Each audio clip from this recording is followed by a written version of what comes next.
नमस्कार, मराठवाडा न्यूज 11 मध्ये आपले मनपूर्वक स्वागत।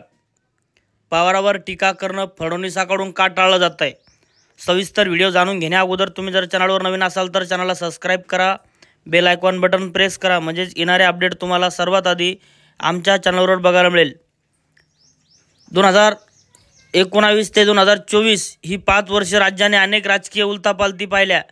याला कारण होतं उपमुख्यमंत्री फडणवीस विरुद्ध शरद पवार यांच्यातल्या आज राजकारण। 2019 ला पवारांनी महाविकास आघाडी स्थापन करून फडणवीसांची मुख्यमंत्रीपदाची खुर्ची घेतली। फडणवीसांनी पुन्हा येईन सांगत 2022 ला सत्ता हस्तगत केली। 2023 ला अजित पवारवर महायुतीत सामील झाले। फडणवीसांच्या खेळीची परतफेड करण्याची एक संधी पवार सोडत नाही। महाड्यात मोहितेंना आपल्याकडे खेचून पवारांनी चुरस वाढवली, तर बारामतीत फडणवीसांनी सुनेत्रा पवारांच्या रूपात तगडा उमेदवार दिला। अशात ही लढाई जिंकण्यासाठी फडणवीसांनी नवी रणनीती राबवण्यास सुरुवात केली, ज्याचा मोठा फटका पवारांना बसू शकतो। भावनिकतेला बगल। 7 मेला तिसऱ्या टप्प्याची मतदान पार पडेल।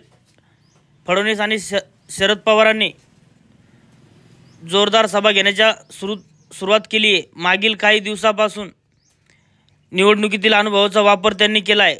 19च्या विधानसभा निवडणुकीत पवार पावसात भिजले। सातारा लोकसभेची पोटनिवडणूक ही तेव्हाच पार पडली। पवारांना याचा फायदा झाला होता। अशातच फडणवीसांनी काळजीपूर्वक पावलं टाकली आहेत। पवारावर वैयक्तिक टीका ते टाळताना दिसत आहे। बारामती हा पवारांचा बालेकिल्ला, तो भेदण्यासाठी फडणवीसांनी यंत्रणा लावली। अशातच पुणे आणि बारामतीत फडणवीसांनी सभा घेतली, मात्र टीका केली ती महाविकास आघाडीवर। शिवाय स्थानिक मुद्दे डावलून दिल्लीकडे बघून मतदान करावं असं आवाहन ते करतायत। फडणवीसांनी पुण्यात झालेली विकास कामंही गिरवली। स्मार्ट पुणे, मेट्रो ते मोठा स्वच्छतेच्या प्रकल्पाकडे मतदारांचं लक्ष आकर्षित करतायत।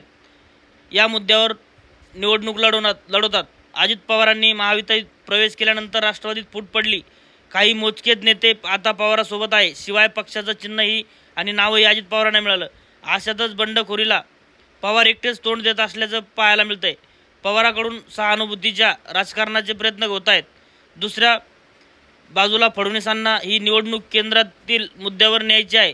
यामुळे फडणवीस आणि सुप्रिया सुळे आणि शरद पवारवर टीका करणं त्यांनी टाळलंय। फडणवीसांनी केलेल्या टीकेला सहानुभूतीतून बदलण्याचा पवार कसलीच कसर सोडणार नाहीत, याची पूर्ण कल्पना फडणवीसांना आहे। त्यामुळे